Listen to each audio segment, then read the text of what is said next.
Welcome back to Active COVID, the podcast. COVID-14. Not so bad as COVID-19. It's the less extreme one, the 14 there. Yeah, this is I got the variant that is just a tickle in your throat because it's early enough in the variant that the characters haven't become cartoon versions of themselves. Boom. When you hit 19, it's just Homer Simpson talking about how stupid he is. Oh yeah. Every episode. The worst. Instead of having some level of intelligence, which is so fucking annoying to me. Just go back to before season 7.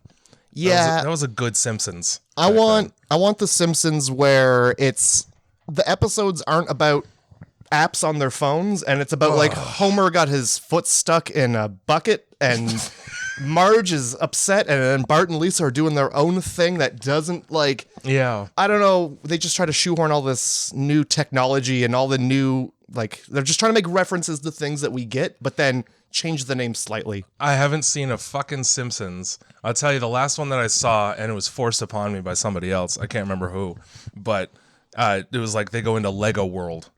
Oh, yeah. And they got to build, Bart's got to build like a fucking mech out of Lego in order to fight, I don't know, some character that's trying to keep him stuck in there. Sure. Yeah. I skip over episodes that aren't like regular episodes. Yeah, just them in the house chilling. Yeah, I don't want musical episodes. I don't want any holiday themed episodes. No. Unless it's a holiday that's like different. Like I don't mind Ramadan.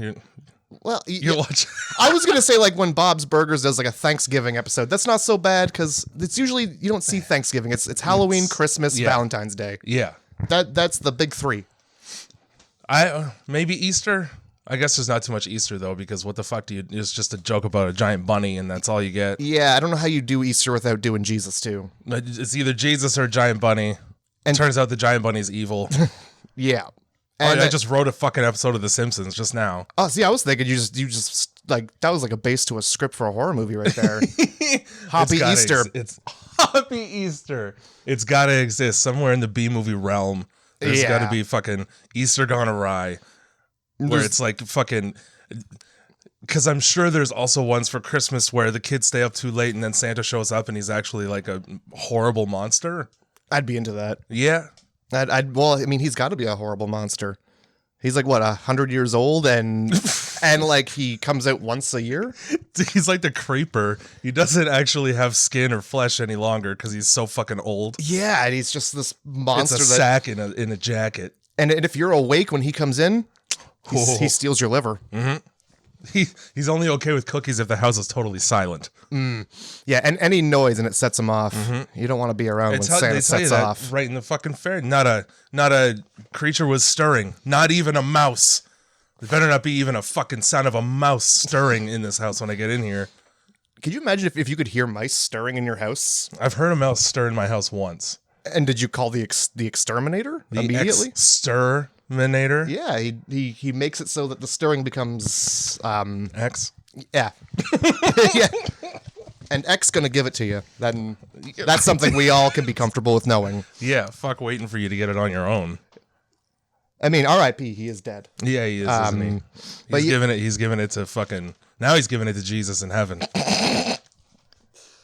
Yeah, he probably is, isn't he? He's just up there. Somebody, hey, we need DMX for this, and then on a cloud a mile and a half away, you just hear. Yeah, he's fucking on his way. As angels walk around, is somebody growling? What's the growling? I don't think demons were allowed up here. I don't know why he thought he was a dog, but he sounds did. like fucking Cujo the way you do it. Oh my god! Welcome to Grindhouse Movie Club. By the way, this is a podcast. It is. You'll notice by the fact that there's sound. Yep, you've stumbled into it, and here you are. Welcome. Two middle-aged men sitting in chairs in a attic. Are we middle-aged? I think I'm middle-aged. I would say I'm middle-aged for sure, given that I don't plan to live past 55. Okay, I'm smack dab in the middle of my age right now.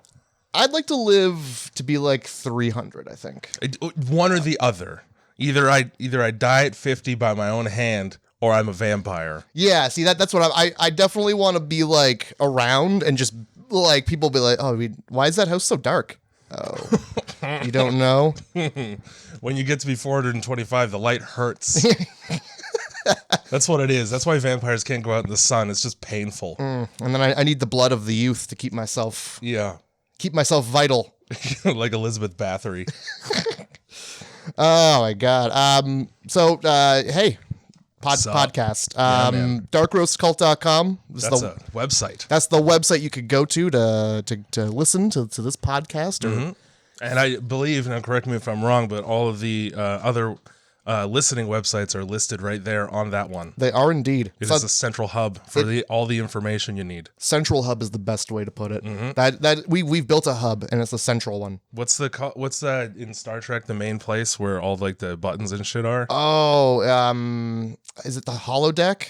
Something like that. Something like that. Yeah, I think a holodeck is like an audio file that you play in Fallout in order to uncover a story you don't care about. You know what? No, you're right. I think it was just like the deck or a deck. The bridge. The bridge. It was the fucking bridge, guys. That's right. Thanks for the help, everyone. And then he always like called down to the dude who had like, he's like, come on, Scotty, we need more power. And he's like, dog, I'm giving them all I got. I could listen to my accent, all right? Yeah, I didn't do it because I didn't want to offend our Scottish. I drank 13 Guinness this morning. and now I'm giving her as much as I can. Yeah. Within reason, I'm doing okay down here. Don't come down. So yeah, go to darkroastcult.com, pick yourself up a bag of coffee, some enamel pins. I think we're going to have some shirts eventually. Oh, brand new pin as of what, 2 weeks ago, last week? Something like that. Yeah. It's up there. Spilly ghost, little ghost, does a little spill on himself. That's how I would describe myself in 2 words. Yeah. You know what? Spilly ghost. See, I feel this because anytime I put a white shirt on, I spill. Yeah. I'm wearing black right now and no problems. Forget about white. The only white shirt that I own, actually there's 2 of them, but the one that I wear the most often is that piece of shit Birds shirt. Yes. From the awesome Twitter account that's now defunct for some sad reason. Yeah, I don't know what happened there. But that was a good one. He just gave up. He hasn't posted anything since like January of last year. Ooh, that's far too long. Yeah, right? And it has permanent dark brown stains all over it. But like the graph says birds all over it, so you can't really... It just kind of looks like they had diarrhea. So I wear it anyway. That's fine. I mean, as long as it's just like, for me, like a plain white shirt with a big coffee stain on it, that's probably just one I'm not going to wear again. No. You can't, there's no getting that out. There really isn't. And I'm not out here trying to buy bleach. At that point, like, even if you do get it out, that shirt's never going to be the same again. No. That's a lot of scrubbing. Yeah. Going through a whole magic eraser just to get that out. Absolutely. Darkroastcult.com. We don't sell magic erasers, but you could listen to this podcast that you're already listening to. You can buy a bunch of enamel pins and use them to cover up the stain. There you go. Just slap them right over top. Now you're thinking. Yeah, if the coffee stains your shirt, just get some enamel pins. It justifies buying both at the same time. Hey,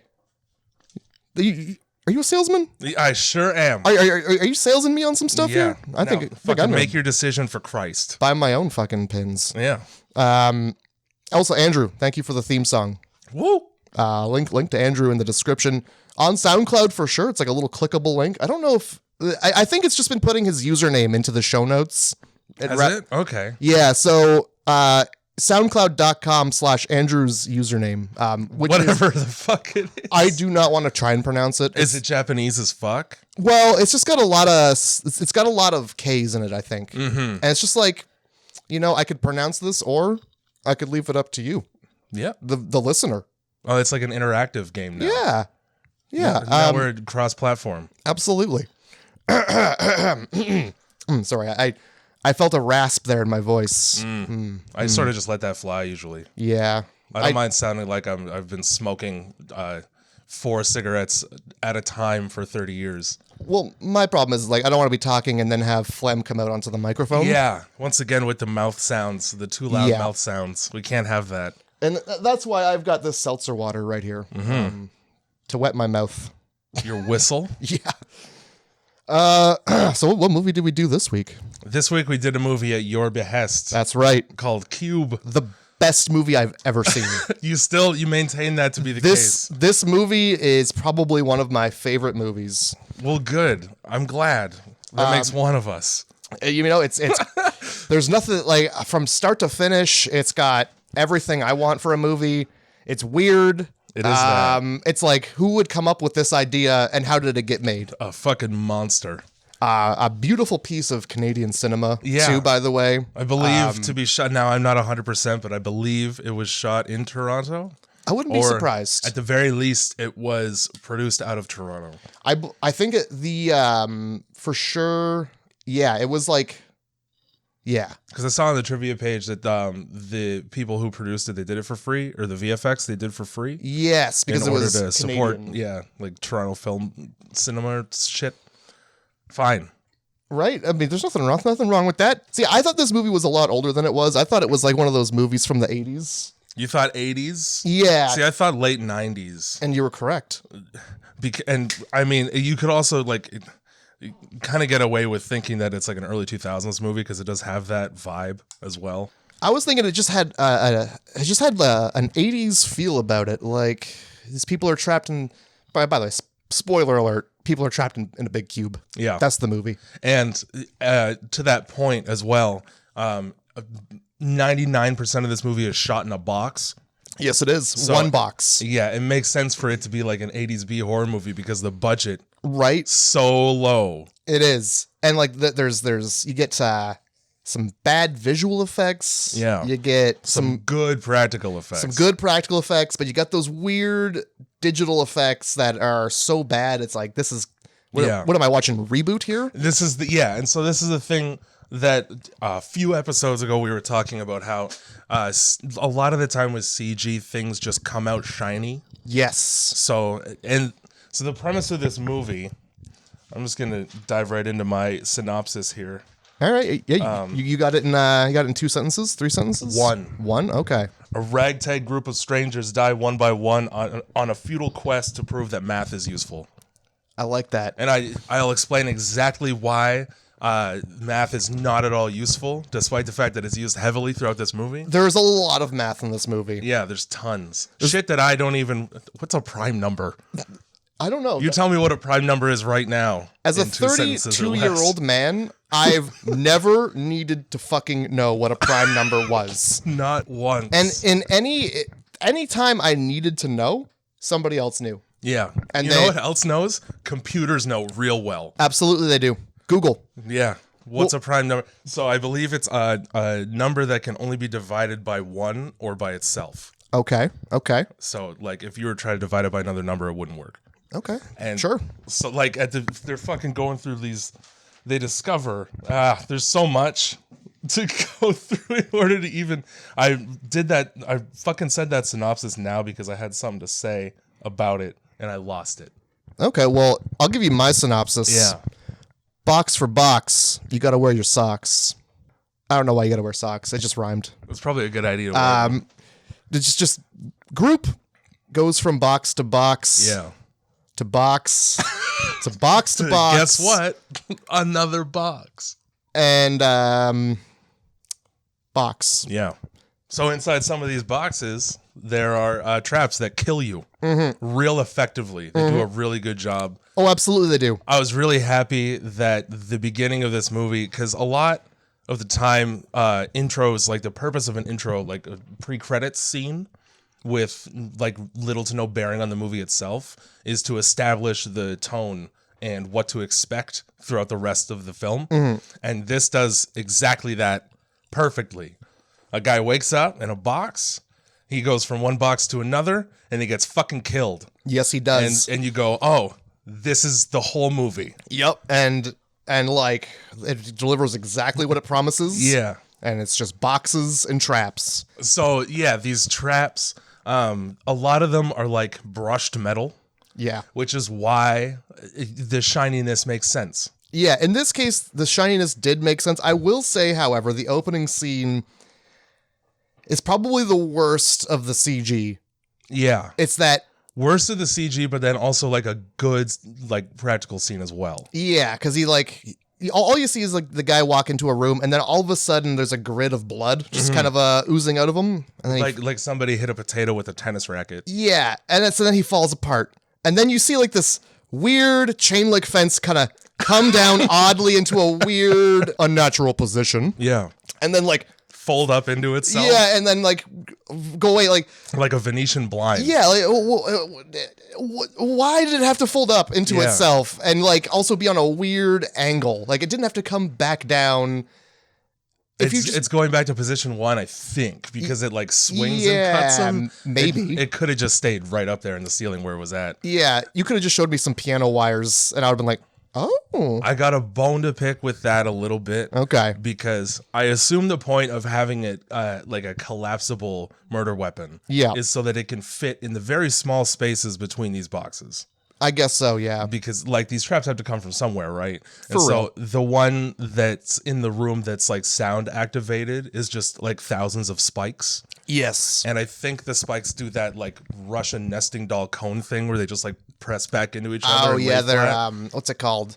Telescoping. Sure. Yeah, they're telescoping. And so like there are some though that it doesn't make any sense for them to be able to fit in such a small space. Yeah, I never really put thought into that actually. The flamethrower one, like that's going to be a metal tube that's that can house gas without leaking out into the rest of the area. Yeah, there's a tank of gasoline somewhere. Yep, and that thing, it can't fold really. No. It can't be, telescoping, oscillating, scintillating, whatever Folding, the fuck word.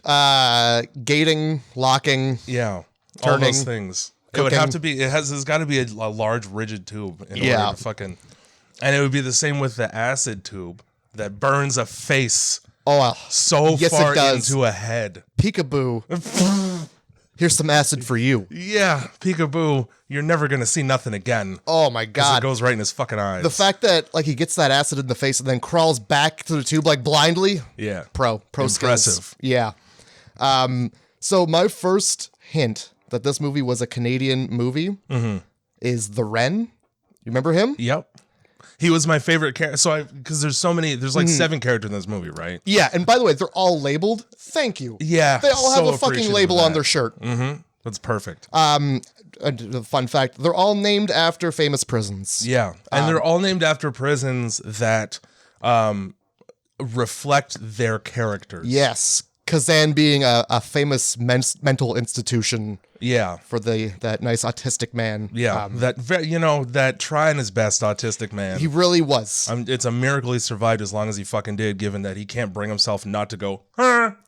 Honestly, the most tense part of that movie was him fighting his urge to like make a sound in the sound trap. Oh my God. And it's just like, it was just so tense. Like, don't you do it. Yeah. And he's like, ha, ha, ha. He wants, he's got a thumbtack in his shoe that he keeps pressing his toe onto to distract himself from the need. Hands over the mouth. Like, just can't not.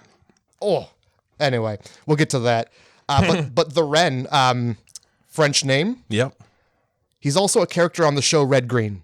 No shit. Yeah, he was like the thief prison inmate character who always popped in and he'd be like, oh, look what I stole.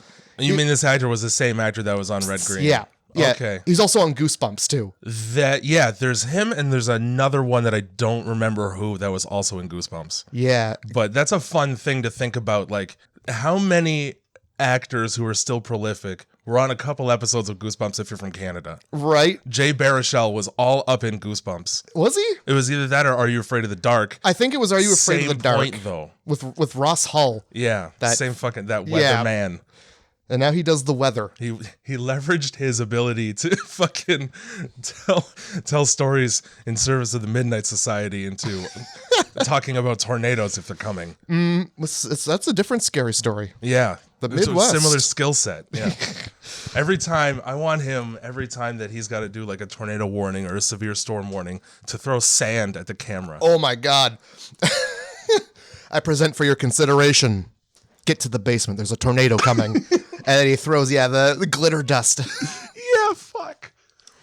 So this fucking movie, a bunch of people wake up in this box, in this series of boxes attached to each other. Yep. And they try very hard to find a way out, and it doesn't go well for anyone who actually tries. No, it really doesn't. It really does not at all. they die one by one, and then like they break out into fights. They all turn against each other. It's, primarily in so like a lot of these boxes have different colors. Yes, mostly red, orange, white, and blue. The red ones specifically are ones where scenes were written that were the most, like, the greatest amount of conflict. Yes, yeah, and death or whatever. Like, if you read that and then you know and you look for it, you're gonna be like, oh, it's a red room. Shit. Yep. Some bad's gonna happen here. And then with that being said, all the rooms that are white are the ones where they discover stuff and yeah, they like learn. They come to conclusions and whatnot. So we got Ren, who's a multiple times prison escape artist. Yeah.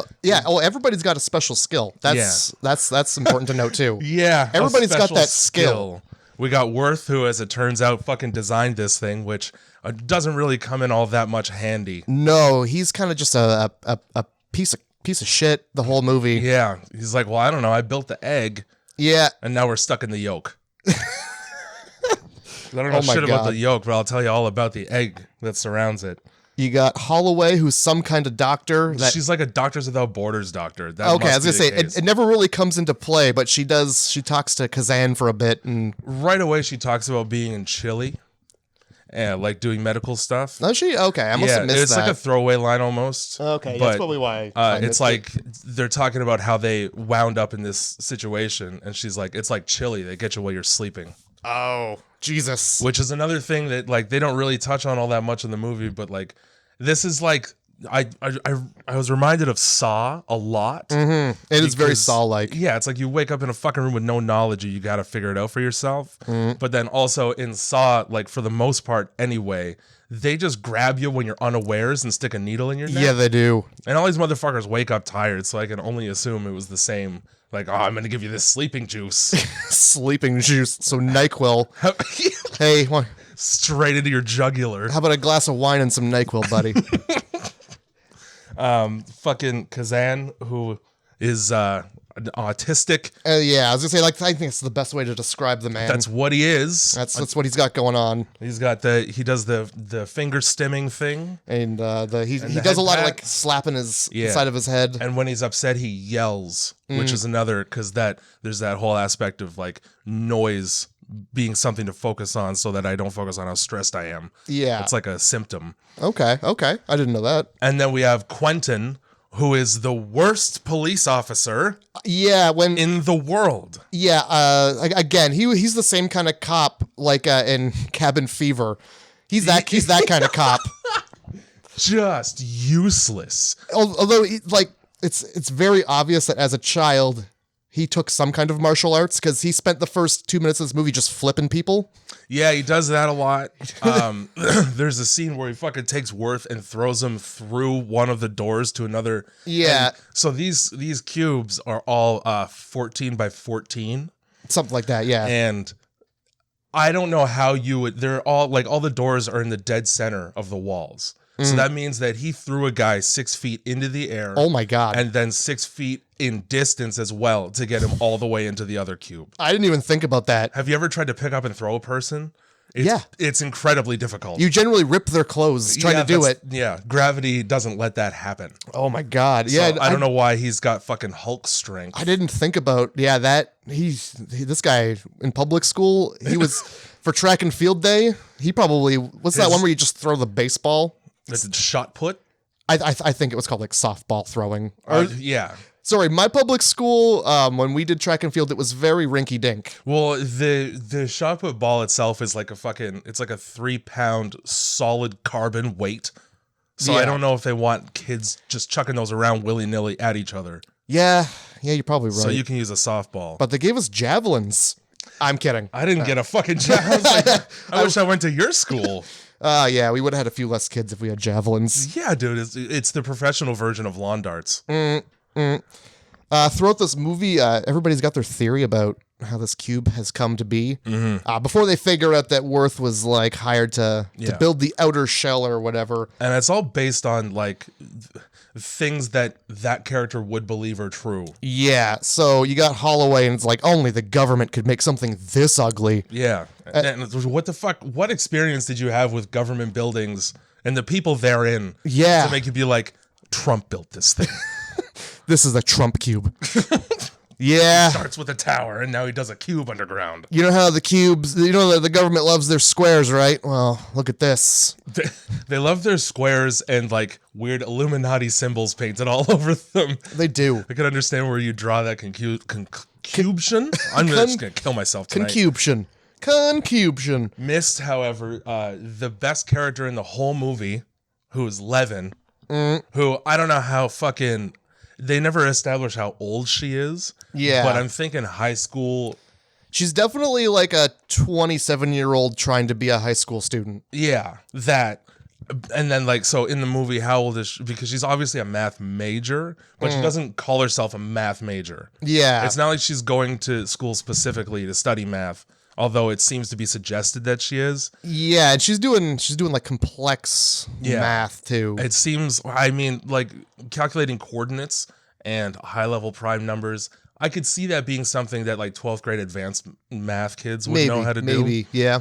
But yeah, so like her age is never really like solidly established. But she acts like she has gone through some of the worst things ever in history. She starts out having a fucking panic attack when you meet her, number one, just because you're in a confined space, which I identify with heavily. But then, like, later on, the movie gets violent when Quentin just loses his shit progressively as the movie goes on. Is that where he makes things weird? That's later. Okay. But around the time he starts just beating the shit out of Worth every so often. With the boot, yeah. And he's like, yeah, you don't want to get this boot. Yeah. And then he just gives him the boot. Oh my God. You don't want to get this boot. That's what he says. He fucking does. He's like, you know exactly what I'm going to do with this boot if you want it.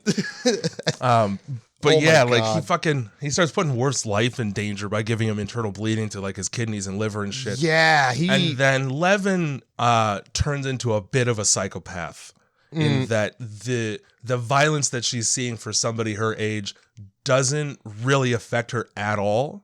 And there's a part where like her and Quentin for a second turn into like Poison Ivy and Bane in the Joel Schumacher Batman with fucking Arnold Schwarzenegger as Mr. Freeze. Yes. Where Bane's throwing his weight around a lot, and then Poison Ivy just shows up and like starts interrogating people and asks very threatening questions. All right. She just like adopts that role. Like she's like, yeah, fuck him up. And now I'm gonna get right in his face. Yeah. And I'm not gonna be threatening physically, but look at me. Yeah, she really becomes a fucking crazy person. She does. And I blame math. Yeah, you know what? I blame the schools. When all you see is numbers all day, human beings just become a series of numbers. Yeah, and when everybody's just a number, you don't care. No. I will say she's got some fantastic, like, I don't know, hand strength. The way she carves into metal with just a plastic button to do her math. Yeah. Wild. Ren was my favorite character in the movie. Yeah. Until he died after 10 minutes. Getting shot in the face with acid. Yeah, which is a horrible way to go. Yes, it is. And then, yeah, it just dissolves his whole, like, front half of his head. Yeah, his head looked like when you crack an egg. And then you put the eggshell inside of itself. Yeah. That's what it looked like. Or like when you're trying to separate the yolk out, and so it's just half an eggshell and yolk inside. Yeah. Oh. Delicious. But he has like the best advice, which is, okay, we're not gonna have water in this place, so suck on a button. Yeah, that's smart. And he presents it like hilarious because obviously everybody's distrusting at first, and he just walks up to Holloway, who had just chirped him, and like rips a button off of her coat and goes, suck on this. Yeah, in order to keep the saliva going. So these buttons now, what I'm trying to get at here is, this bitch must also have like she must have worked at like a Wendy's or a KFC or something when she was younger, and was just instead of getting groceries, eating food right off the grill, and her mouth is nothing but scar tissue.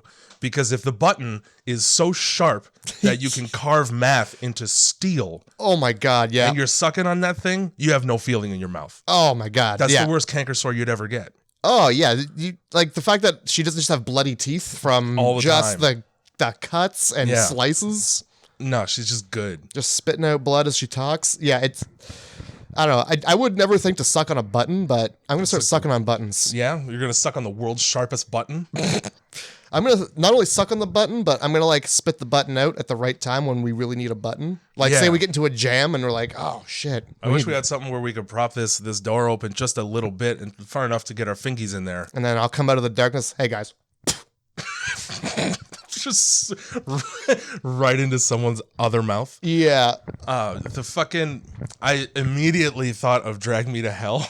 Yeah. Because he's just like, here, take this button. Oh my god, yeah. And I was like, oh shit, if the chick from Drag Me to Hell had the same generous attitude with buttons, we would have no problems throughout that whole movie. Yeah, that movie would have been right away. Would have been half the length. Yeah, fucking would. There's a lot of really good lines in this movie. Mm-hmm. Just, because it's old. I don't know if it's because it's old, if it's the writing that makes them seem like they're just like the best lines ever. But like, there's one where they're trying to figure out how many rooms are in this big cube. Mm-hmm. And then they like lay it out like there could be millions. Yeah. And Holloway's just like, well, there had better not be. Good. All right. Sure thing. We're on it.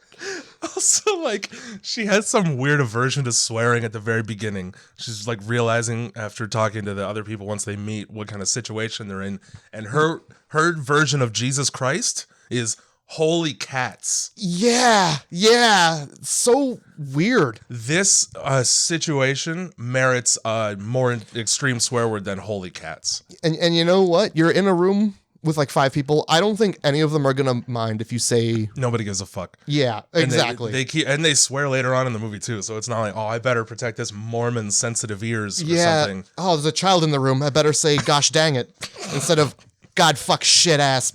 We're gonna fucking die in this piece of shit garbage fuck box. That's me in that box. That would have, as soon as I open my eyes, that's what I say. What the fuck is this? I say that every morning until I realize I'm not in a cube. Until I see the doors, I'm like, oh, okay, whew, this is not a cube. You just wake up with stuck in a cube energy. Yeah, please never put me in a cube. I would hate that. This is my fucking worst nightmare, by the way. Even and like 14 feet, that's a decent amount of space. It is, but I can't see shit. There's no windows in this. It's just hatch doors, which are like tool and die machines, and so I was mad. I was mad for a couple reasons here. Mm-hmm. If I wake up in a box and I see a hatch on the wall and I open it and there's another box, guess what? I'm done. Yeah. I might not even try the other hatches. That's what I'm in for when I look through that little corridor. I'm sitting right down in the middle. That is spirit breaking. I'm not going to lie. Yeah, dude. If you could, it wouldn't be so bad if you could leave them all open and just like open all of them and just leave them all the doors open, but they always close after a while. And there's no real clear way to tell when they're going to close or not. Yeah. At the beginning, they do almost right away. And then later on, they're just poking their heads through all the time. Yeah. They open as long as they want them to stay open at some point. Yeah. Going into this and having seen more recently the sequels, specifically Cube Zero, which has Worth in it. Because it's a prequel. Okay. And you find out throughout the course of the movie that he's the one who built the fucking outside of this thing. Mm-hmm. And he describes himself as I'm just an office guy who goes to work doing office things. Which so fucking thanks for the clarity. Yeah. You might as well have said nothing at all. Absolutely. But his office things, I guess, are to design death machines for unknown buyers. Yeah, it's just an office job. Like just pushing papers around his desk, Occasionally I'll get an email from an advertising company or something like, hey, we'd like to partner with you. Mm. I don't even trust those. One time I almost had my identity stolen by somebody out of Toronto. who had it was a job offer on legitimate hiring website for an administrative assistant. And the first thing they did was, we're going to give you $2,000 a month to cash checks for us, basically. Oh, yeah. So we'll send you a check with for some money. And then I got the check, and this is over the course of maybe 2 days. Okay. I got the fucking check, and I was like, first of all, this is already, I'm dubious, because that's a high rate of pay for somebody who just goes to the bank twice a week. Mm-hmm. And then I got the check. They're like, send us a picture of the check to confirm that you got it. So I sent them a picture of the check they sent, as opposed to like the bank transaction receipt, which, because they wanted me to deposit it into my account so that they could access it later on. Like I could just send them back the money as they needed it. Yeah. So that they could book hotels and stuff, because it was like a traveling, some kind of fucking marketing business, whatever. So they're like, no, we want the transaction receipt with your banking information on it. And I was like, well, no. Yeah. No, though. Yeah. And then I looked up the address, and the address that they posted on the actual job ad was just a parking lot in like an industrial business. Love it. And then I was like, hey. And then I had to contact a law firm that they said that they represented, and they were like, yeah, we don't know who they are. You're not the first person. That's fucking a cop's dirty. gonna call you. Yeah. And they never did, but damn, son. Yeah. Yeah, that's just wanted it into my fucking bank account. The next picture they would have got sent would have been the check that I would have wiped my ass with. Like, there's your check, buddy. That's my signature right there. Yeah. And my point being, I did it in brown crayon. My point being, somebody goes, I'm going to give you a ton of money to design a cube for me. Mm-hmm. I don't know about that, folks. Yeah. And then, yeah, because he describes it as being like, there's just nobody at the top. It's just, there's project is just happening. Like, nobody is in charge. Everybody's just building pieces. It sounds like a Ponzi scheme. It really does. It sounds like Avon. It does. It sounds just selling me perfume door to door. It's like a sentient cube on its own that just had itself designed somehow.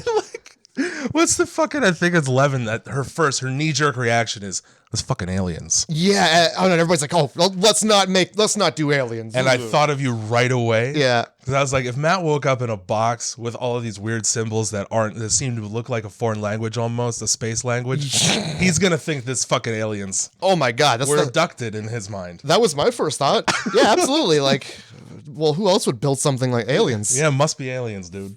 But yeah, they curbed that because it just could not be. It couldn't be aliens. That's impossible. Oh yeah, that's absolutely. too far outside the realm of the possible. Like, let alone we're in a giant box, a 26 by 26 box, for crying out loud. And Quentin's theory was rich guys' entertainment. Like they were watching them just walk around in boxes. What a chip you must have on your fucking shoulder as a police officer to be like, I don't even like my lieutenant, let alone the people who control the police. Yeah. I just hate everybody above me.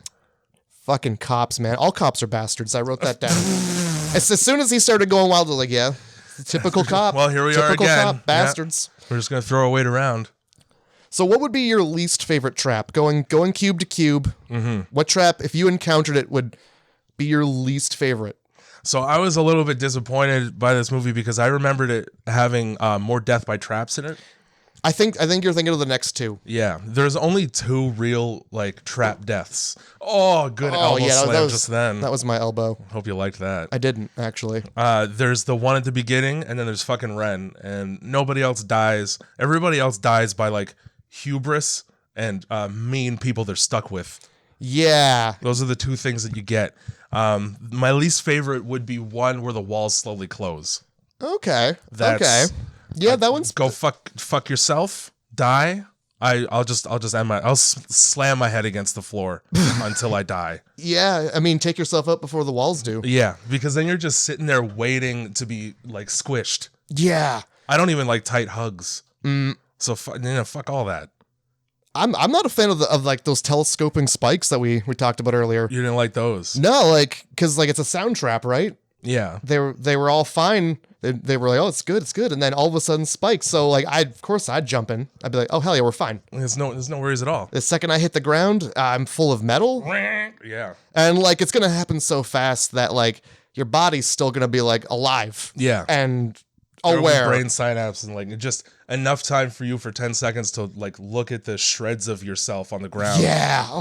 Around you. Exactly. Oh, that's my arm and hand right there. Not that I can really tell. Yeah. Oh my God. I don't know if this is my eyeball on the end of the spike, but I feel like I'm a lot taller. It just shoots you up halfway. This movie actually inspired a game. I just went and looked it up because I have it in my Steam library. It's called Half Dead. Oh, and you go from room to room with traps in it. I think we've played that shit. Oh, it's a $2 game. Yeah. If you're looking for to experience this movie, it's on Steam. The fear therein. Oh yeah. I didn't like the one where it was a bunch of like metal strings that Quentin almost dies from. They're like strings that surround you like you're in a shower with the shower head right over top of you. I think he called it the sushi machine. Yeah, and then they fucking like twist. Yeah. In order for you to just become microscopic blood and guts. I will say, however, the one that kills the guy at the very beginning is more like a sushi machine. Yeah, more so. Because, it's just like a grid that makes sashimi.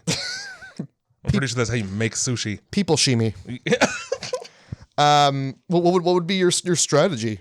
Like, would you like the boot? I mean, I know you just would sit there until you die. Yeah, you're just going to get right into it. So, more things happen in this movie, but toward the end, they discover that the cubes themselves shift on a timer. Yes. Based on the coordinates on the serial numbers in the corridors in between them. Mm-hmm. They also learned that had they not moved at all, they would have been just fine.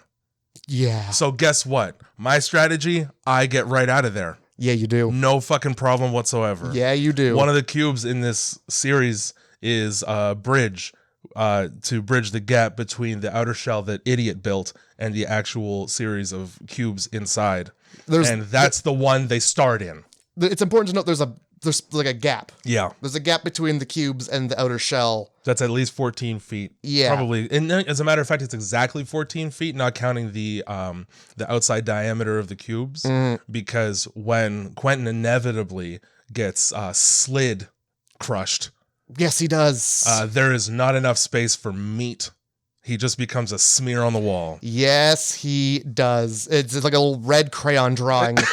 These are extremely uniform cubes. Follow Quentin's trail. Yeah, they get to a part where they finally find like the edge of all the cubes. And look, I don't care. You're not going to catch me dangling outside of this. Because I don't know how Holloway decides. It was her turn. Yeah, because they take turns going in and out of these cubes just to make sure that they're not trapped. Yeah, so it was her turn, and they're at the edge. So I don't know what they were trying to accomplish by creating a rope of all their clothes and then dangling Holloway out the side of the cube.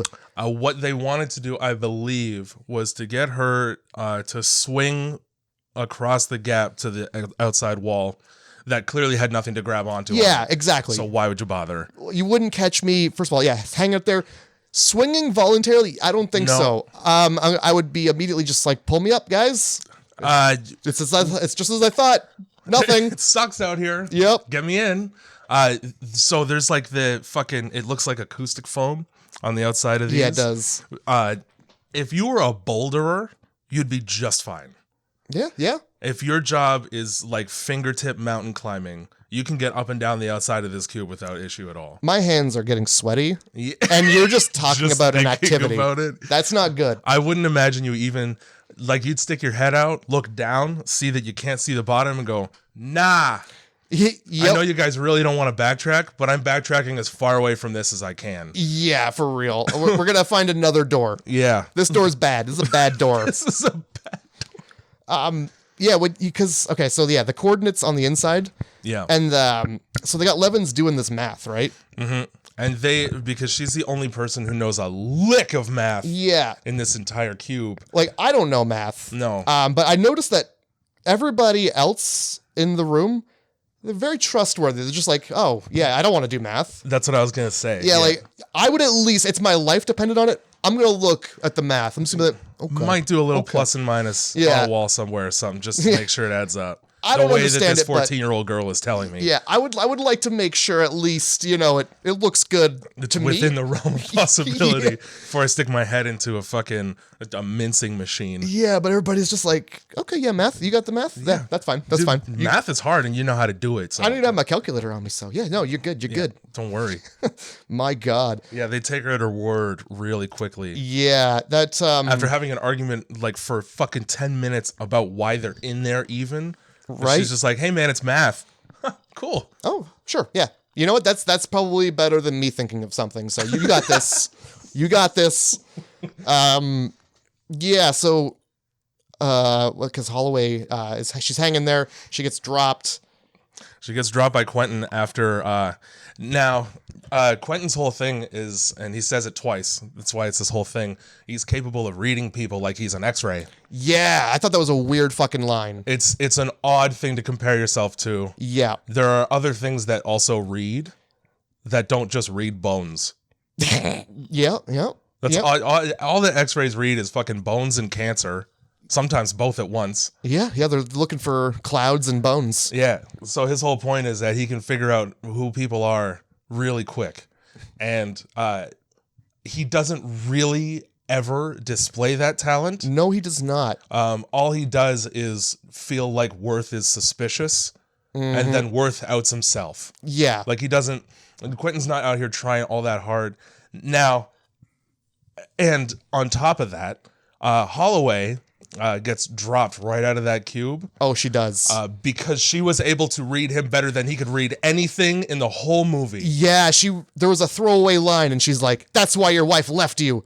And I was like, did she just assume that? Does she actually know? Because he drops her because like she knew too much about my family. Yeah, he said that at the beginning that he was separated from his wife and had 3 kids. Oh, okay. I missed that. Yeah. I did miss that also, like, fuck you for that then, because it was his idea to make stupid small talk to keep everybody's minds off of the horrible death trap that they're in the first place. Yeah. So don't go ahead, like, turn around and throw that into somebody's face.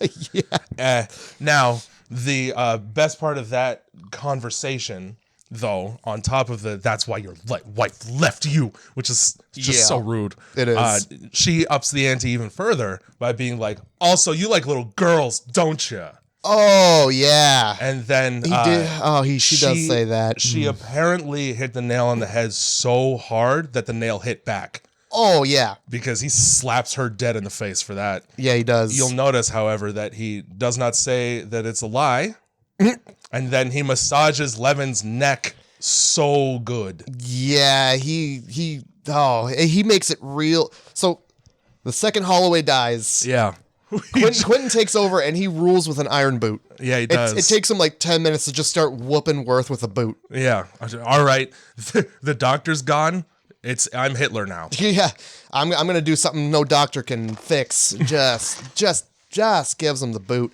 A couple boots. And then he tries to get right up in that poor mathematician's body a little bit. Yeah, they do. That was his way of trying to reestablish trust with her after murdering someone, is to like, hey, I'm gonna come up behind you and I'm gonna whisper in your ear about how we're all in this together. He doesn't just do that. He like picks her up and carries her to another cube. Yeah, because he wants it to just be the two of them. Yeah, and like if you're going one cube over, like. You can still hear through the cubes. Yeah. The cubes aren't like paper thin, but you can still hear people talking on the other side. You hear Kazan screaming from discomfort. Yeah. Just as clear as day. Yeah, you do. But yeah, so he makes it weird. The doctor's gone. Let's get her alone now. He makes some sort of reference about how she's like the key and he's the lock. Yeah. And she's going to fit real nice. Yeah, he fucking says all that. I'm going to slide my key in that lock or some shit like that. Yeah, and then... yeah, that's where it gets really fucking weird. Yeah, and you want to blame the lack of sleep because he's got them on a fucking hour sleep schedule. Hey, she's doing too much math and her head hurts. Okay, let's rest. You got an hour. Not only do you got an hour, you've got a Quentin hour. Because there's no clocks. He's like, An hour is up when I say it is, Yeah. which is the last sentence spoken before the 1 hour mark in the movie. Yeah, it is. Yeah, it is. Nice little Nice thing little- to put in there for people who are paying attention. Little nod and wink. Mm-hmm. But yeah, fuck you. What if an hour to him is like 2 days? For real. Like, It's just a really long hour. Yeah, because like you could sleep and then wake up and like there's no clocks, there's no sun. No. There's no way to It's know. all artificial light. It's Yeah. like fucking working in an office where the shutters are closed all the time. Or like a goddamn casino. Yeah, that was the second thing I was going to say. They do that shit on purpose. So yeah, so that happens. I think they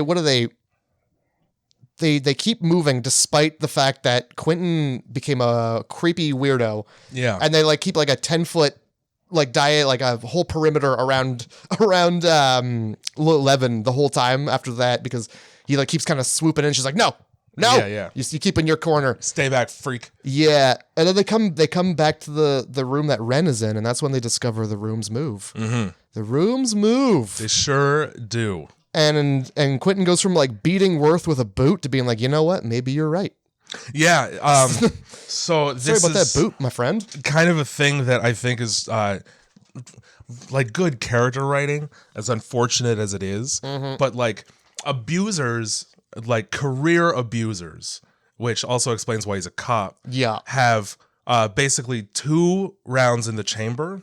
One of them is to try to take as much control of a situation as humanly possible, and then when that can't be accomplished, just beat the shit out of everything. There you go. And then so they get back to the room, realize that they just went in a giant circle basically, and he's got nothing left. Well, I can't beat the shit out of this problem.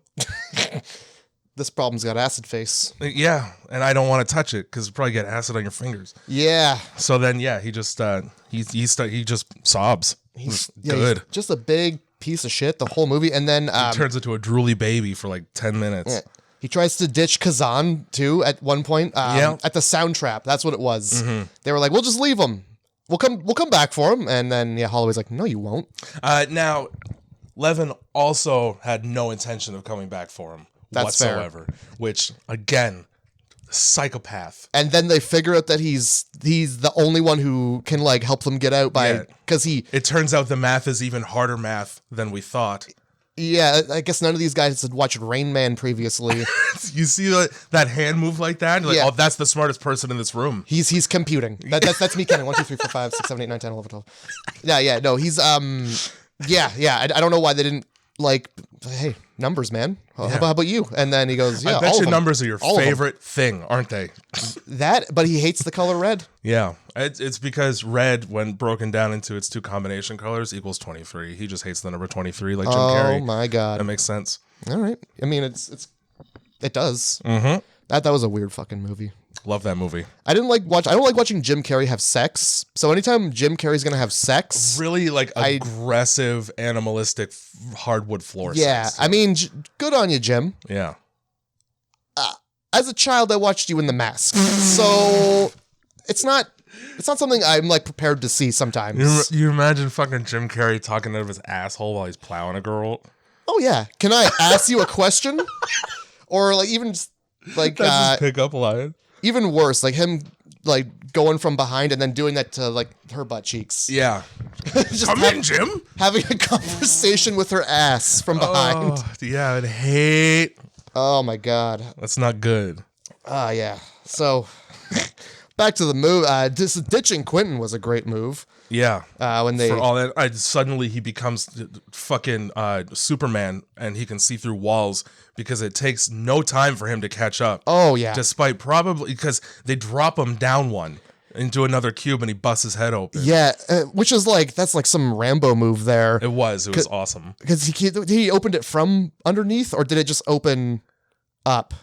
I think they open the hatch up top, and then from the inside the other ones just push open. That's what it Okay. seems like, because I don't remember seeing that handle dial thing that you have to turn like Yeah. a safe in order to open them on the insides.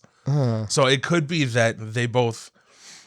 I don't quite remember if you open one, the other one just opens automatically. Yeah, or if you got to push it. I don't remember. Yeah, I don't remember that part. I just remember. Yeah, he falls through a hatch and like busts his skull. Yeah, but then he, like I said, like he's got no problem figuring out where the fuck they are in this whole cube after that. So maybe he does. Maybe he is like an X-ray. Yeah.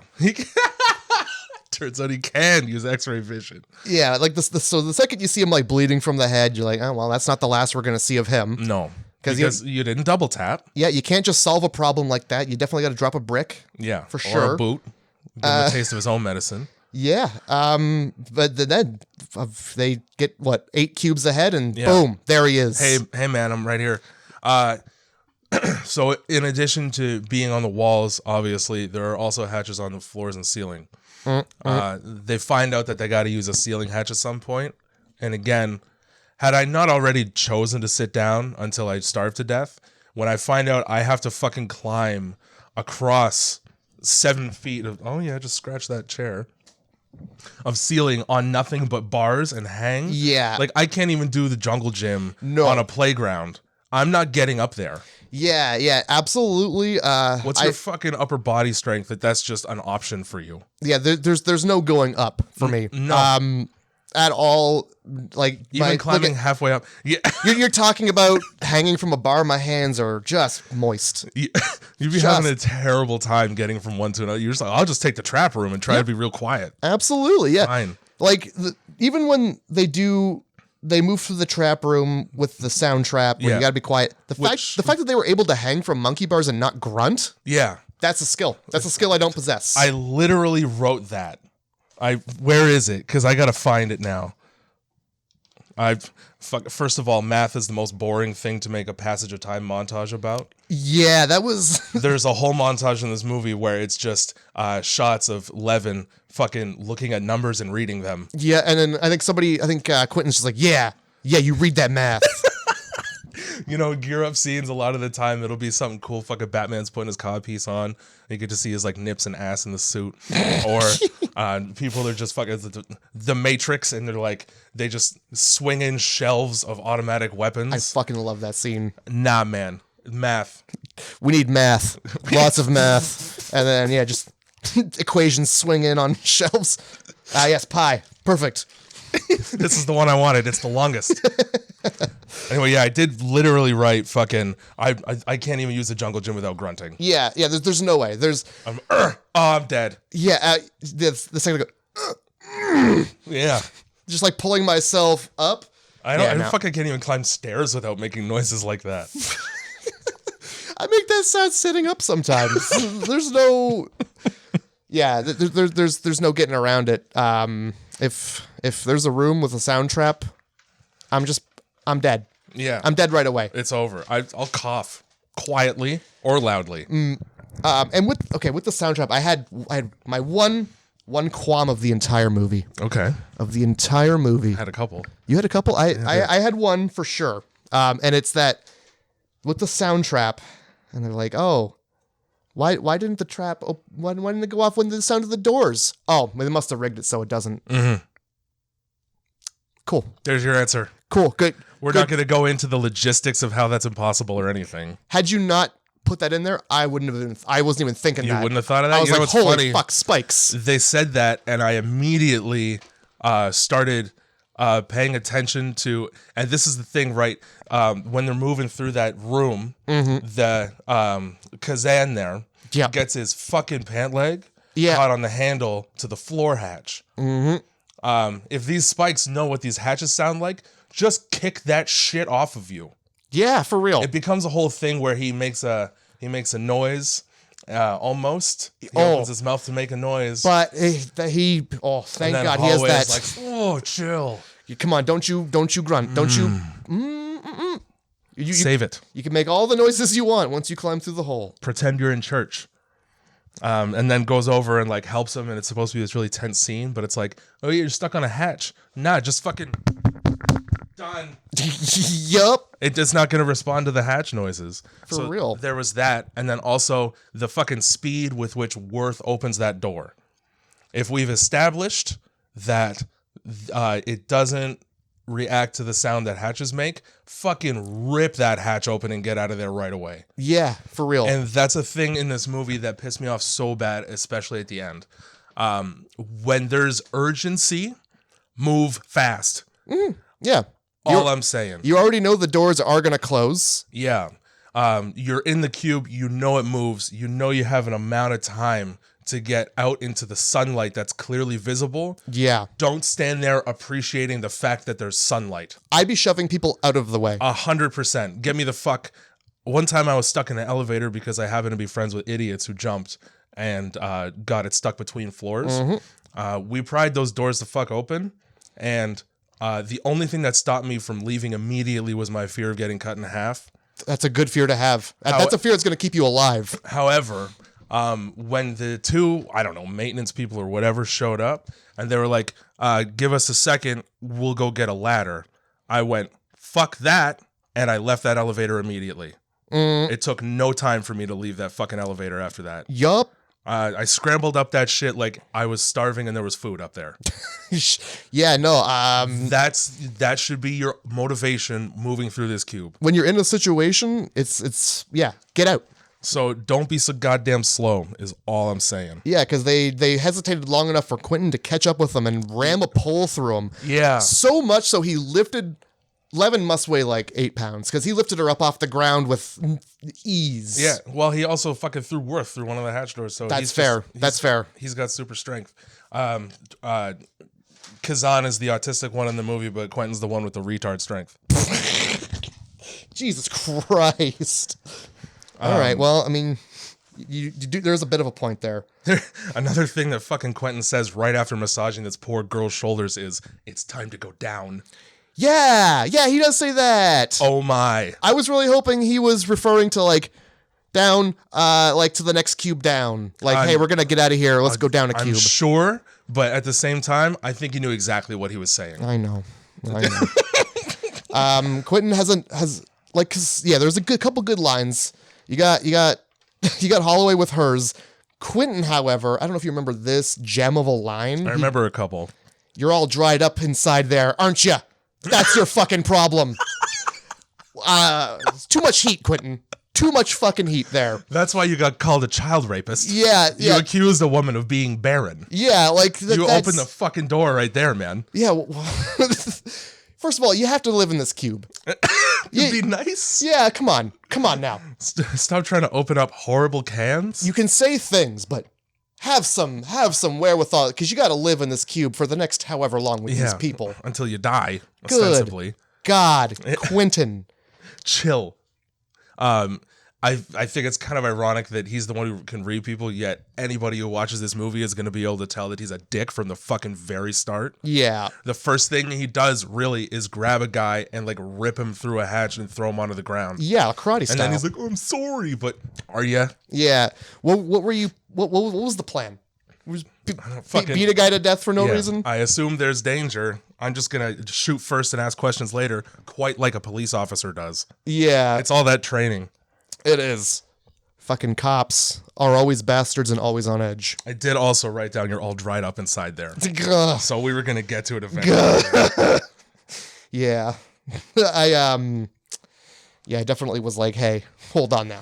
In that fucking trap room, they make one of the biggest mistakes they make in the whole movie, which is they decide to send more than one person through the room at one time. That's such a good point. If you're gonna possibly die, at least limit the body count. Yeah, for real. One at a time. One guy gets through, I think it's worth, and then they're like, okay, we're sending everyone. Let's just all go, quick. Funnel them in. Yeah, as if they can't like collide into each other and go, ouchie, or something. You're just making it worse. Apparently in that scene, I didn't notice it, but it's apparently noticeable. I think it's when Kazan is climbing. He climbs in such a way that he moves the entire set, and and I guess it jostles back and forth for him. I didn't notice that, but it was in like some trivia for the movie. That's fucking funny. One of the things I noticed as far as the set design was that these doors are so flimsy. Yeah, you could probably like flick it and break it off. They pull these fucking hatches out and they just wobble on the track that they're on the whole time. But it's government made. Yeah. So this is very high tech and high budget. The little, like, even the whatever the vault door, Yeah. whatever the spinny thing. That's It's a fucking tool and die. Yeah, exactly. Apparatus. Yeah, it's like if you had known that, like looking at this movie, you'd be like, "What's this? What's this?" Am I making machine parts here? I recognize one of those. I use one of those on my lathe. So You the must one have tool I designed know. it, and then nobody trusts you. Yeah. because you just know what that is. Exactly. Oh shit. I mean, like this movie, it's good. It's a good movie. It's a fun original movie. I will definitely speak to its originality for sure. Thank you. That's all I wanted. How many of these do you know? Well, there's Cube 1, there's Cube 2, there's Cube 3. All good cubes. These are all good cubes. The one that I like the least probably is the second one. Is that Hypercube? That's Hypercube. Yeah. Because it's physically fucking impossible. No, it's a movie. If you're, that's another thing that I wrote down here. The fucking suspension of disbelief at this point in this movie, like it's got to be so fucking high, just from a design standpoint. At what? It's the same thing as when people say the moon landing was faked. Yeah. The whole premise about how this got built without anybody calling like human rights violation and talking to the UN is that the builder or the person who wanted to build it contacted each person involved in building it individually.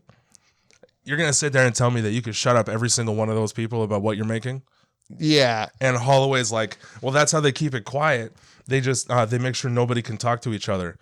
I'm going right on Twitter with that. Oh, yeah. Hey, just guys. got a sick contract, building a death trap. Look at this cube. Isn't this cube fucking crazy? It reminds me of a Family Guy when it's hold on. We got box. We got this motherfucker dicking around with boxes in here today. Oh, is it the garbage? Yeah, the garbage has got cat stuff in it. Oh, perfect. Take it out. She's a cat burglar, literally. Now, nobody's going to the bathroom for the next 15. There you go. Oh, okay. Well, that's fine, too. So, and fuck, and shit and piss. Yeah. So it reminds me of that. Reminds me of that scene in Family Guy when it's they're talking about the Bat Cave, and it's like, Batman, you had people build a lazy Susan for your car. Yeah. People are going to talk about that. That's something people are going to talk about. This is good water cooler conversation. Yeah. We've already established that Worth works in an office. You're going out you're grabbing water, and you're like, look at the size of this fucking thing I'm designing by a mystery man for insane money. Yeah, that's a brag. That's a brag right there. The fucking Huffington Post is going to catch on to this shit in a week and a half. Yeah, with the amount of people who are just ready to leak. Yeah. Although I guess this is like very common internet usage, so you might have a little bit more time. Maybe that's why he got put in the cube. Because he couldn't keep his fucking mouth shut. Yeah, and now he's in the cube. I do like, however, like somebody contacted Worth, this guy sitting in an office, and they're like, "Look, you know what a square is? 6 that. Let's make that a cube." And then Worth goes, "Okay, what's going inside that?" Never mind. Yeah. Well, like you tell me you can't draw a cube. I could draw a cube for you right now. Anybody can draw a fucking cube, folks. Yeah, and like I don't know if his special ability would be like for scale or something, but like it's a cube. He wasn't even in charge of where the doors went. Yeah, that was somebody else too. So he sat there just like square, okay, square. Now if we connect these lines, oh my God, I believe this is what you're looking for. And they go, awesome. Here's hundreds of thousands of dollars, probably. Now can we put several smaller cubes inside that? I don't see why not. Yeah. I don't see why not. Seems a little bit above my pay grade, though. We'll get someone else to do it. It's fine. Oh, my God. Oh, fucking great question, all right? Oh, yeah, absolutely. Whose job is it to clean this cube out? That is a good one because... You're putting 7 people at least at a time in this thing. And with the purpose for them to die so messily. Who's the janitor for this cube? He's old Sweepy. That's his fucking name. Old fucking Sweepy's got his work cut out for him every week. What is there? I think they figure out there's like 17,000 rooms. Yeah. Mm-hmm. That's a lot of rooms to check. It sure is. And some of them got traps in them. You're going to shut it down while old Sweepy's in there for fucking 2.5 months cleaning this thing? For real, though. Yeah, that's like... You're going to tell me he's not going to get lost? There's at least 7 rooms full of blood, and he's got to find them. Yeah, in this 26 by 20. That's so many. It is. Holy fuck, that's a lot. Yeah. Not to mention, like, you got to get the pieces of people out of, like, the little holes that the traps come out of and shit. All right, activate this trap so I can clean the blood off the spikes. Yeah. Ah, whoops, you got me. And it's just this old man with, like, one of those, like, push cart. It's got the broom slots and, like, the garbage can part on it, and he's going from cube to cube, and he's just like putting an arm in the bag. So he's got to haul that whole cart through those little fucking corridors between the cubes every time? He absolutely does. Dude, he must be ripped. No, he's decrepit. Just the opposite. From years of cube work, he's decrepit. He's just like this pale, gaunt, poor old man. Yeah. Just like, I got to pay off my student loans somehow. Yeah, man, if you got some student loans, the cube work is a good way to pay it off. It's better than stripping. It's better than stripping. It is, yeah. Oh you're my inside, god! Probably air conditioning. I'm sure you're comfortable. Bring a couple sandwiches. Yeah. You're gonna want a couple sandwiches. You're also gonna want a map. You know what? A map would be perfect. Whether you draw it yourself or, geez, like a fucking roguelike video game where you get the fucking map as you go through each room in the top right corner, it reveals itself. Oh my god. I would hope they would at least shut it down for him. Yeah. Just like turn off the cube. At least just like, yeah, because you got to keep the bridge open. Yeah. you gotta fork all those dead body parts out there somehow. Flip the cube switch just as a courtesy for this poor guy. Right. And of course, there's gonna be one day the new guy. What's the switch off for? Oh no, Sweepy! Sweepy, no! Where are you gonna find another one of him? Yeah, it's quite the job too. So the fact that he doesn't complain at all, yeah, it's hard work. You're never gonna find another Sweepy. And also, he ostensibly doesn't tell anybody about what his job detail is. Yeah. What did Grandpa do for work? You keep your fucking mouth shut. You shut your fucking mouth right now. You put food on the table. You mind your business. His name was Sweepy, and he swept. The movie shot 20 days. Yeah, that's all it took. Oh, fucking 20 days. 20 days in one cube. And one box with gel lights that would just get switched out. And they shot it in order of color. Yeah, because color it was too big of a pain in the ass. Yeah, instead of sequence. Yeah. Just some important facts about the movie, I guess, there. I hope that they did the red rooms first. I read a thing about, because Worth has that whole fucking nihilistic montage, or not montage, monologue. Oh, yes. About like the futile nature of attempting to escape. And the corporate machine that exists silently behind the scenes. Yeah. And then at the end of that, he goes, well, I feel better. And so there's one of the trivia lines. It was like a speculative, that was probably a very authentic response to having the longest piece of dialogue in the entire movie. Oh, yeah, absolutely. And having to shoot that within a 20-day budget. So it's like, okay, memorize 3 paragraphs and don't fuck them up. Oh, yeah, get that out of the way immediately. Yeah. Oh, my God. I wouldn't be able to relax. I'm halfway through this fucking cube movie. And oh, man, it's coming. Here it comes. Oh, I can't even remember my address most days. Oh, my God. The first scene that got cut out of the movie was at the very end of the movie. Yeah, where you actually get to see outside. Right? I feel like that was a very wise choice. I think so, too. I don't think I would have wanted to see what a giant cube in the desert looks like. No, and it wouldn't have provided like any good to the movie at all, just to see the exterior of it, because the whole point is that you're in it. Yeah, and the movie ends once you get out of the cube. I kind of like not knowing what's out there, too. Because, like, what if it's worse? What if it's fucking Ed McMahon with a giant check? Congratulations! You made it! And it's just Kazan. Just, by the way, he would be covered in blood because Quentin was just holding on to him and got sliced in half. Yeah. So he would have half a Quentin hanging off of him. And just like $10,000 writhing around, bleeding horribly. Yeah. He just fucking walks out, one hand doing the fucking stim thing and the other one dragging half a torso. This is my friend now. Oh my God. Yeah, no, I definitely, I could live my life without knowing what's out there. How's fucking old Sweepy mopping the Quentin off the side of that giant giant building that they're stuck in. That's a whole process. They got to get a power washer in there. Yeah. They got to suspend that from the ceiling. Okay, turn the cube on for half a second, and he just moves sideways a little bit and keeps going like a window washer. Yup. Oh my god. So out of 10, what are you giving the cube? It's cube. It's not for the love cube. Of God. It is cube. Not the cube. Please, no. 1997 cube. Cube. What are you giving it out of 10? I give cube a 6.5 out of 10. Oh, a bit of a low score, I know. It is. But it's strictly because I wanted more deaths. Okay. That weren't just one shitty man causing them. That's fair. One shitty man with a bad attitude. The second that he loses even a little bit of control of a situation. Well, I mean, he had that boot. What do you expect him to do? The most useful person in this entire movie is Levin. Yep. Right underneath, almost tied for most useful. If he had lived longer, he would be. Is fucking Ren.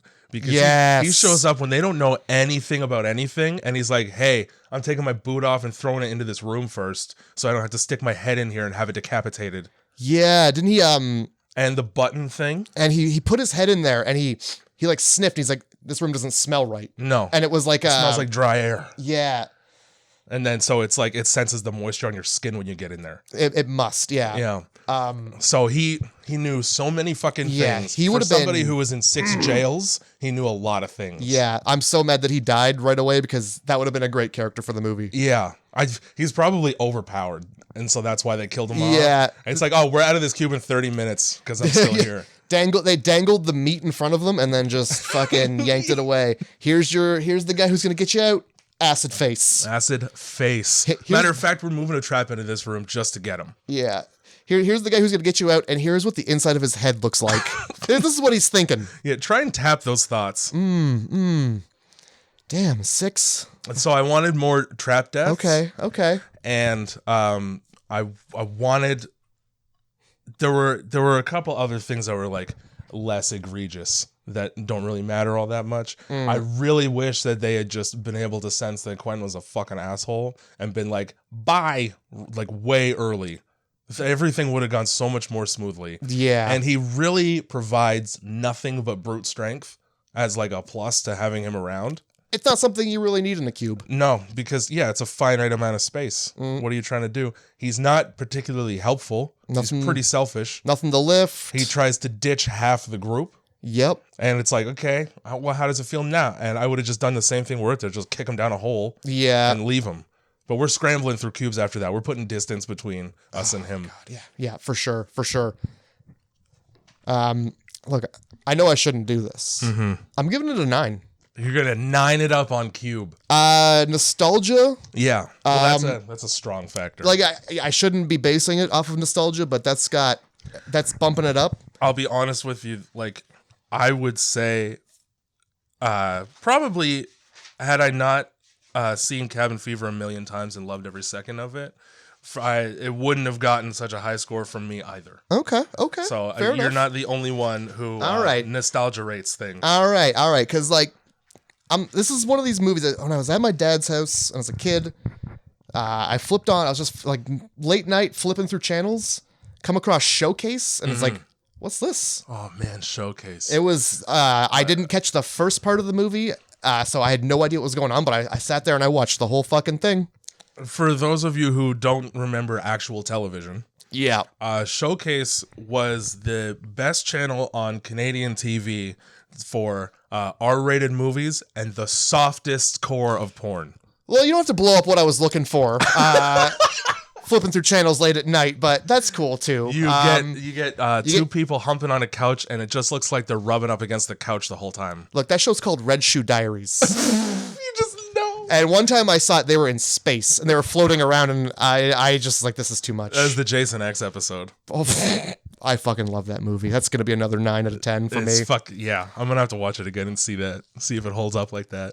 Yeah, I'll give it a 9.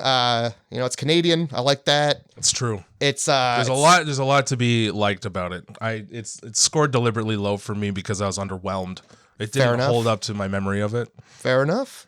I like things with a little bit of sci-fi twist. I like I like the practical effects were good. They only used CG when it was really necessary, I guess. Where you had no other choice. How are you going to make those traps practically? Exactly.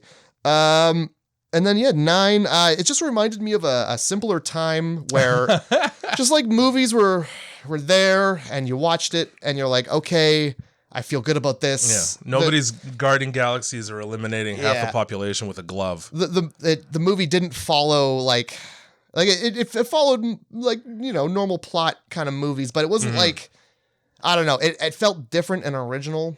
And that's what I liked about it. I thought it was an 80s movie just based on the premise. What was it, like 98? 97. 97. So I was like, oh, cool, 90s or 80s movie, based on premise alone. It seemed like a very weird old movie. But you know what? I liked it. We're definitely going to be doing the other 2, whether you like it or not, at some point. But yeah, no, it's if you haven't seen Cube, check it out. Do check it out. Despite my score, it's still slightly above average. Look, and if none of this does it for you, the company, the production company, they called themselves Cube Libre. That's so that's funny enough. It sure is funny. I think like when they first get together, they all have like there's like they have this line. There's 3 of them participating in it, and they all say something about it being square or cubed. And I forget exactly what it was, but it made me laugh because there was like the one time they all got together and had a funny joke. It's when Worth is describing the dimensions of the box he had to build.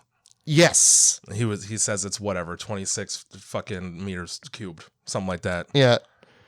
And then that was another thing that pissed me off as somebody who has to do like eyeball measurements a lot. They find out that these cubes are 14 feet across. When Levin, who probably has the tiniest feet in the room, fair enough, does that walk toe to heel I've across never. the thing. How is that reliable at all? It isn't. I know firsthand that it's not because one of the people who works at my plumbing company, who happens to be 6'7", likes to do it with his like size 15 feet. And it's way too much shit. Like that's way too far. Yeah. Like 7 feet for you is 3 feet for a normal person. God damn it. Well, look, just because it's called a foot doesn't mean you use your feet to measure it. It's not literal, unless your feet are literally 12 inches long. Yeah. It doesn't work. If anything, you've learned something this podcast. Yeah. It's your turn, man. It's my turn. What's next week? I wanted to do. I'm torn between 2 right now, so I'm going to let you choose between them without telling you the titles. Okay. I wanted to keep with the theme of people being trapped in a place. Okay. So do you want the one where people go into a house and it traps them in there with bad things? Or do you want the one where people go into a house for money and they get trapped by bad people, but there are also bad things in it? I think I know both of these movies. I'll tell you right now, they're both ghosts. Okay, so I definitely know the first one. So yeah, let's do 13 Ghosts. It's fucking 13 Ghosts next week, guys. I haven't seen it. Was right. That was the movie. Yeah, Okay. The other one was House on Haunted Hill.